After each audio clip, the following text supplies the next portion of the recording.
morning, everyone. Want to welcome each and every one of you to another live broadcast of Wealth Building Wednesday, right here on the Facebook pages of the Selma Center for Nonviolence, the Black Belt Community Foundation, and we are also on YouTube now, y'all. Hello. You can find us all over social media, and you may just be listening to the audio rebroadcast on our media partner, WBFZ Z105.3.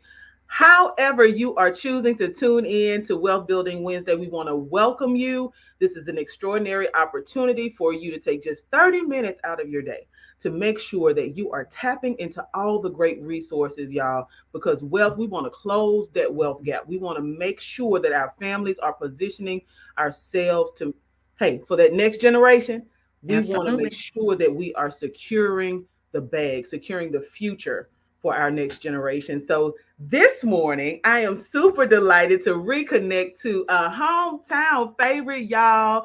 Nicole Uh, Reeves is, yes. She is an amazing young lady who is now based in Dallas, Texas, but hails from the historic city of Selma, Alabama. Y'all, she has had her own personal journey to success. She has found her niche and she is focused on finding resources. Right, making sure that we as business owners are plugged into understanding the importance of diversity and inclusion, understanding when we see D&I, what does that mean, right? What do those terms mean? And she's going to help us so much. I want to just welcome you, girl. Welcome to Wealth Building Wednesday.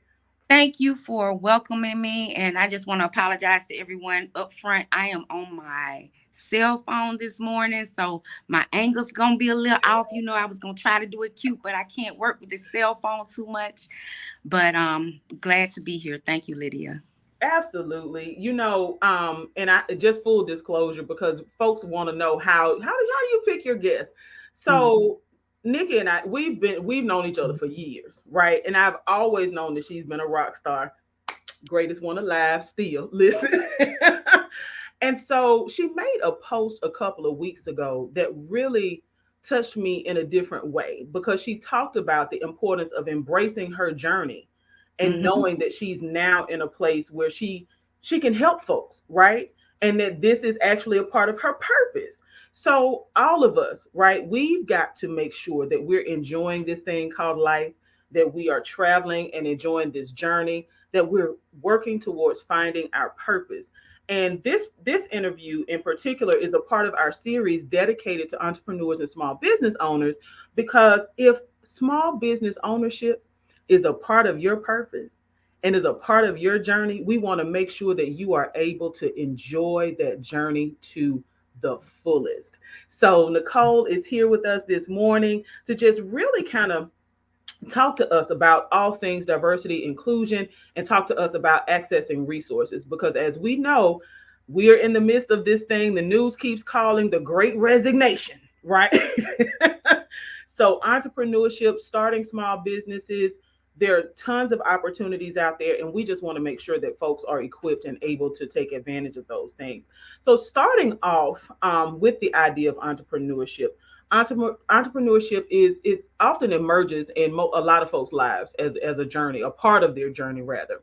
So, are there any tips that you would like to offer folks on how to better embrace the journey? Because when we travel, we know that when we're driving along the road, there's some curves, there's some hills, there's some descents that we might not be ready for.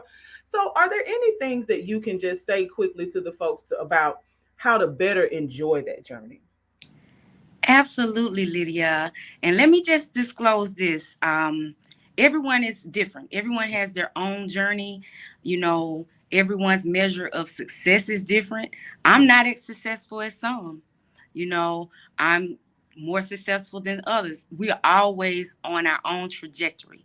Yeah. So the things that I'm saying, take it with a grain of salt.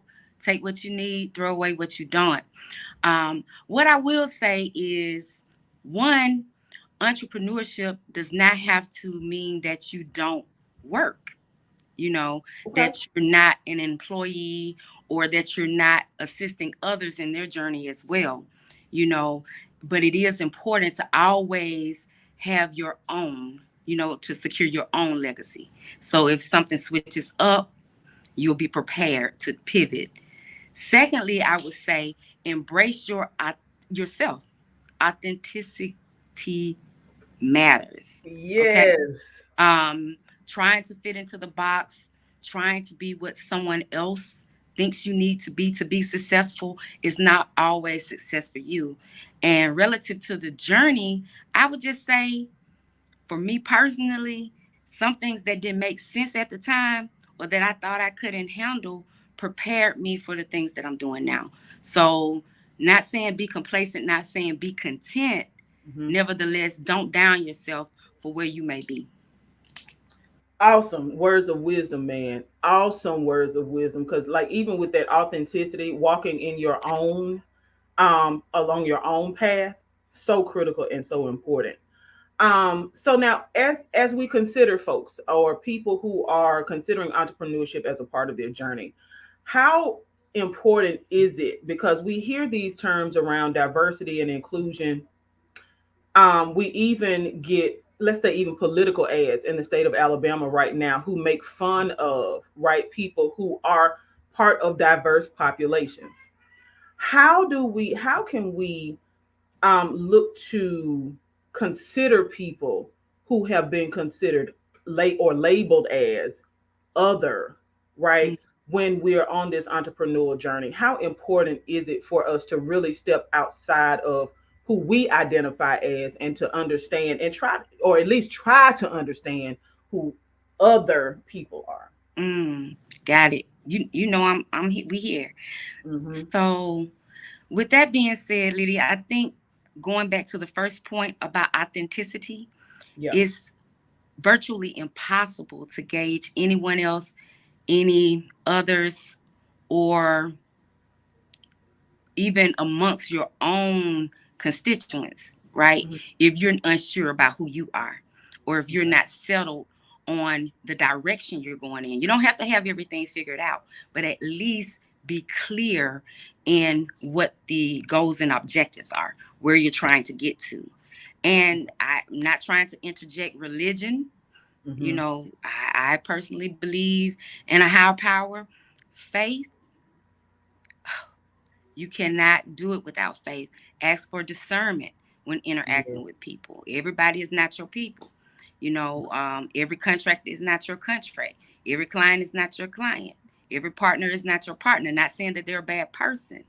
So I think it Right. goes back to being secure and authentic, first of all. Secondly, know your value proposition. Don't sell yourself short. Do we see every day how hip hop culture, black culture, Mm-hmm. Hispanic culture, LGBT culture, or all of these other things are being used to commercialize. Mm-hmm. So there is value, there is social capital in what you bring to the table. And let me just say this with the term diversity and inclusion, because a lot of Yes. times that is getting used um, as a just a word, especially since the Black Lives Matters uprising. Exactly. Yes. Nevertheless, it is a real thing, and it does not only mean race. It means a region, Mm-hmm. perspectives. Okay. So just broaden your horizons and don't undermine yourself. So now let's dive a little bit deeper into the use of the terms diversity and inclusion. I'm Sure. so glad that you've taken a step in this direction because typically from when even when I was talking about what we were sharing going to be sharing today, folks was like, "Oh, okay, so you it's basically like making sure that businesses include people of color." Mm, I'm like, well, no, it goes beyond people of color. So can you help us to better understand like what diversity and inclusion actually mean and how they impact our business? I mean, you've already absolutely. started talking about the commercialization, but how do they impact Absolutely. business? Absolutely. And let me just say this because Hmm. I am employed. Thank you, Jesus. Yes. And but the comments the comments that I am making are not on behalf of my employer. Right. They are my independent my independent thoughts. Yes.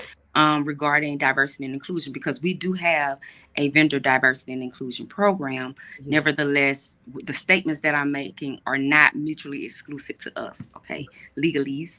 Yes. With that being said, diversity and inclusion is more than a buzzword. It has evolved since the inception of these conversations about supplier diversity and diversity and inclusion that emerged during the civil rights era. Okay.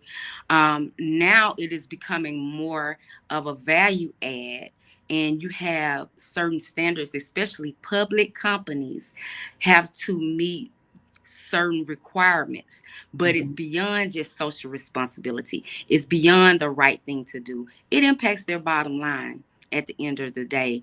The From a commercial standpoint, consumer wise, Hmm. we know we spend some money. Yeah. Okay. The demographics of the country are of the US anyway are Right. shifting tremendously. Hmm. Most of the marketplace is beyond the borders of the United States. So when you look at the global market, diversity, it as far as ethnicity, Yeah. language, perspective, taste, just culture, um, it's so many things infused into that word. But as far as a company, or a institution or government entity looking to procure services or contract Mhm. with persons utilizing that, it there is a metric involved, that Okay. there is a benefit, because let's be honest, it's not just from the goodness of their hearts. Okay, let's Right. be real. Right. It's about money. Right. But also there is a commercial impact in addition to the social good. So if I'm a business owner, I'm gonna say I'm a small business owner. I'm in small town USA, Mm, and I am like, you know what? I'm just I don't agree with this particular group of people. Whether it's the Black Lives Matter, it could be LGBTQ. Like, what impact could that have if we take a stance as business owners and just simply don't supply goods or want to cater to or provide service for an entire demographic? whew, that's heavy. That's Yeah. real heavy. And I'm gonna be honest with you. I think, look, girl, I don't know if I can address that one in Okay. one conversation, but I will say this, because first of all, you have to think about capacity, and Okay. I think a lot of reasons that we restrict our growth is because we attach our business practices to our emotions. I'm sorry. Mm, Chop me down. It is what it is. Okay. mm, Or our yeah. politics. Hmm. And that's one thing. Nevertheless, I do agree with being principled. And you Okay. remember we had the little principal ownership wealth acquisition. I remember that. Yes. So with that being said, having principles is important, but that's just important across the board as an entrepreneur, regardless of race, ethnicity, gender, or whatever. Having integrity. I Yes. personally, I wouldn't want to be doing bit. I'm not gonna get into specifics because I don't want to Right. get chopped down, Right. but everyone has a right to do business with who they choose to. Right. Nevertheless, I think you restrict your growth if you limit that, at least early on, until you have the capacity to make sure that your value proposition, the goods or services that you're offering, Hmm. can be floated by the demographics that you're looking to That you want to target, cater right? to. Okay. Or that you want to be exclusive to. But I think to look at a global marketplace, which Yeah. we really have to look at this thing as being global. It's beyond Selma, it's beyond Alabama, it's beyond Texas, it's beyond the United States. Yeah. Okay, we are in a global market. There are 5-year-olds out here who know 8 languages, Yes. and we're around here struggling with English. Okay. So, I mean, Yes. chop me down. It is what it is. 2-7 in this thing. So, Yes. Valid point. Like, real talk. yeah.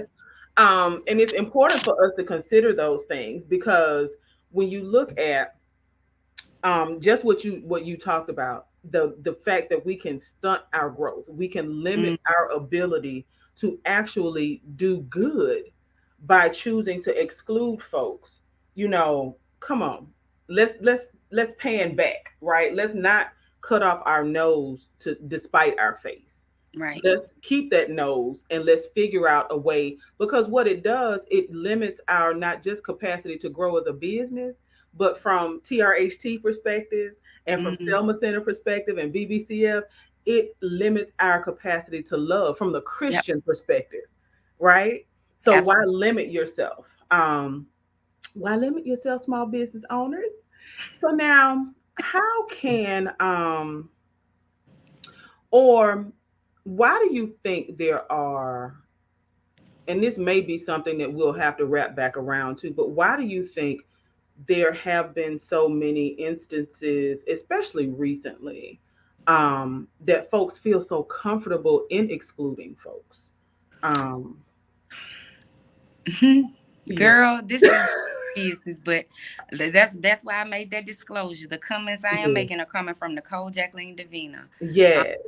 with that being said, I think from a personal, interpersonal, and systemic means, we are traumatized. Okay. People are dealing with their historical frames of references, their Mhm. comfort zones, and we are afraid to grow. Whether that, and I'm just gonna put it out there, whether that be white folks, Mhm. black folks, Mhm. Mhm. green folks, whatever.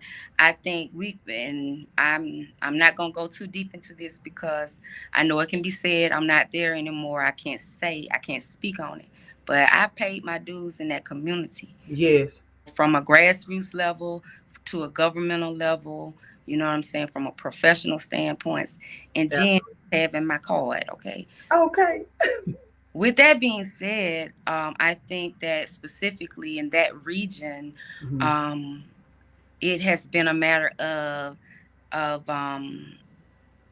playing offense, right? Mm. Trying to prevent someone else. But what happens, the Bible said, he who diggeth the pit falls Yes. in it. Yes. So what the circumstances that we're dealing with, and I say we because it's a we thing. My family is still there. Mhm. Y'all know them. Mhm. Um, you know, as we fall in the pit Yeah. when we dig holes for others, Mhm. whether that be for political reasons, racial reasons, you know, or just being traumatized. I think you have to look at it from a strategic standpoint and look long term Okay. and look at the best interests of the children, the Yeah. generations behind, the legacy that we're looking to leave for these communities. Yeah. And get beyond your personal feelings. Get out your feelings. Yes. And I don't want to speak on the dead, but I had a conversation with a great legal mind, who is no longer with us, Mhm. who was a Caucasian gentleman, and I'll leave it like that. Mhm. About 10, no, over 10 years ago, when I was legal secretary for Jimmy Nunn. And I said, such and such, you know, why are your folks, why are your folks trying to hold on to the past? Mhm. He said, why are your folks trying to hold on to the past? You know, Yeah. and unfortunately, what the conclusion was that we came to in that conversation is that there are a lot of mindsets that are going to have to die Mhm. in order to prosper. And and when you start falling into that pit yourself and Yeah. impacting your own property values, Right. impact your quality of life because of crime rates, because you're trying to suffocate others, or or you feel intimidated to go to a certain part of town, Mhm. um, because that's designated for other people. No, Yeah. yeah. So, girl, listen, I'm sorry. we can have I'm it. Look, because we could have this conversation for sorry. hours. Because I Ain't mean, got nothing to do you with and I business. have always had this connection, and we've Yeah. always engaged in this type of discourse. around not just the politics, but the historical things that have fed into the disenfranchisement of community, Right. right? Um, and so that actually is a part of why, a very huge part of why we felt like, as TRHT Selma, that Wealth Building Wednesday was an asset that we needed Mm, to add to the community. Because whether we choose to understand, embrace, read about, learn about, walk through, the history of Black folks, mm, especially, right? Being able to say, own property. Truth be told, there have been some systemic things that have held Black families back from wealth development or growing their wealth. I point to the GI Bill being unequally shared with Black soldiers who were coming back from war, were limited to certain neighborhoods, right? Redlining became a mm, problem because if you could cut the mustard, if you will, and qualify, then these are the neighborhoods that you can move into, right. as opposed to their Caucasian counterparts that were not, there weren't these stringent, okay, this is where you have to live. And that's where suburbs, kind of took off, Right. after the GI Bill. So and for folks who are listening or who are tuning in and don't understand why we're referencing real estate, the Mm, number one thing that everybody, whether you're talking about millionaires or the top 1% of wealth wealthy families or wealthy individuals, the number one thing they all have in common is real estate investments. The reason why real estate is so important is because there's is a finite amount of it. You can't go out into the middle of the ocean and create more land. So there's a competition. Real estate in New York City is more expensive than it is in, say, Otagoville, Alabama, because there's a finite, if you want space on Manhattan Island, right?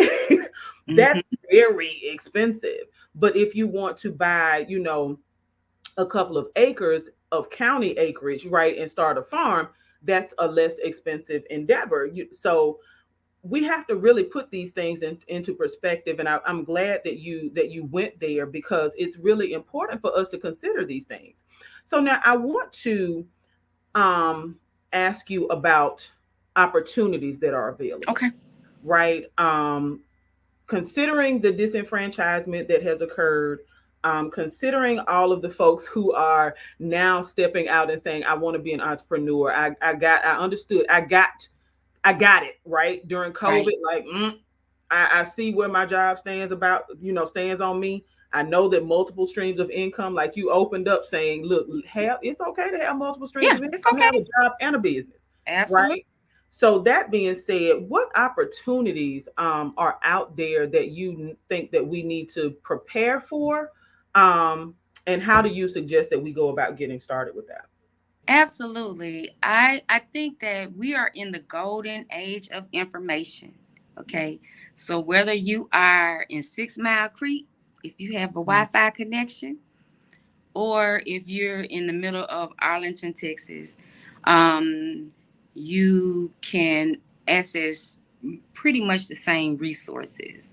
It's just a matter of the investment that you're willing to make with your time, your energy, and the development of your business, and whether or not you're competitive. Because let me say this first before I get into um, just some. I do a high level overview of procurement in that space, right? In the diversity space, and why it is important to look at those designations. And it's not just a number, or it's not just, some social program where there's a set aside that and we have to do this. Right. Um, with that being said, the prerequisite for everything is that you understand your business. No one owes you anything. I hate to say it. I mean, Right. well, actually, you know what? Actually, they do. Okay. Right. All right. Actually, that's They're the not going. They're about to pay. conversation. Not to pay Okay. it. Actually, okay. All right, Yeah. girl. Stop. Yeah. Okay. But So, but in the context of competitive business, right? in the context of entering the marketplace, Right. offering your services, whether that be I'm a marketing consultant, I'm a lawyer, I I I do custom design pillows, I whatever your graphic designing services, catering services, whatever your business is, you have to know your business and know it well, and know that you are the best at what you do, or at least you're the best that does it like you do it. Secondly, is to leverage your authenticity, right? To leverage your cultural frames of reference, to leverage to leverage the historical disenfranchisement that has Hmm. been done to your group of people. Okay, because at the end of the day, that is a big part of diversity and inclusion. One word that is left out a lot of times is equity. So it is Yeah. about equity. Nevertheless, you have to be qualified from a federal government standpoint, many state governments. I am not sure about the city of Selma, Dallas County, and surrounding areas as far as their inclusion programs, but many institutions and businesses have set asides or either have designated programs to ensure equity in Okay. decision. Okay. Hmm. So once you know you're qualified, you're great at what you do, you're competitive, you have a real business plan, you have the capacity to execute. You're not Hmm. just going to get a check and run with it and go out, go to Prattville and Right. spend it up. You're going to actually invest it back into your business. You're not going to say you're going to do something and then they can't find you after you get your money. You have to operate in integrity, Yes. and then research your areas for set aside programs and specific requirements for those programs. Some require certification. Many private companies require certifications because they want to ensure that it's owned, operated, and controlled by the people that say they are, and it's not just someone putting up a front. Okay. Um, to access those resources. But like I said, it's just not enough time to go through all the resources that are available. The Small Business Administration has a lot of resources for small businesses in general, but you may want to look at their 8A program if you're interested in federal contracts. The agency that I used to work with, Minority Business Development Agency, Hmm. under the Department of Commerce, is the only agency that is designated to minority business. Okay. They have a plethora of resources right there. I think the closest one that I'm aware of is in Birmingham, Alabama. Mobile, Alabama has a business center. I want to say that Jimmy Coleman used to have resources to operate business centers there. So there's definitely access to those resources in that area from a federal government standpoint. And there's a lot of money they have to spend. So it starts with the research and being prepared and being qualified, and then having integrity.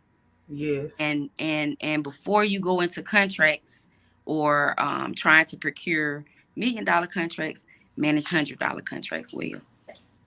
Ooh. Well, she just dropped the mic on that one, y'all. Right. Yeah. Nicole, we're gonna have to have you back because this has Yes. been so helpful. I'm sure that there are folks on the line right now, folks who are going to be listening this afternoon who are like, "Oh my God, who is she? How do I get in Oh, touch with her?" Listen, let me tell you, she's not local. Look, yes. but she is very much I do dip accessible. in and out from time to time, so you may see me. Yes, but she's very much accessible. Like she said, we may see her from time to time in Selma and across the Black Belt. She's done tremendous work before leaving us to pursue further greatness. Oh, And we will definitely have her back. This is such an important opportunity for us to be able to have this type of conversation where we talk about the real, the realness, dig into what's really happening, but yeah. also helping folks to access, get prepared, y'all. So what It's she all about encouraged us to do, yes, preparation. Preparation. Preparation matters. So it's all about preparation. If you are not ready, listen, if you can have not shown yourself worthy of being able to manage $100 contract and you want these $1 million, multi-million-dollar, Nope. multi-billion-dollar government contracts, federal prisons are made for you. I'm just saying. Like, Yeah. so we want to thank you again, Nicole, for joining us this morning on Wealth Building Wednesday. We are definitely going to have you back. Oh, okay. Y'all, if you are watching live on Facebook, please take the time to share this video with your folks. If you're watching on YouTube, please take the time, capture the link up top, and make sure that you're sharing it. You can email it out, you can text it out. Y'all, this Wealth Building Wednesday is designed to share valuable information from folks like Nicole Reeves. So again, we want to thank you for being here. We want Thank to encourage everyone to tune in live next Wednesday, 10 o'clock a.m. Or if you're listening on our media partner, WBFZ 105.3, make sure you are connected every Wednesday at 1:30 Central Standard Time. So until next Wednesday, listen, we better be out here building our wealth. you. That's it.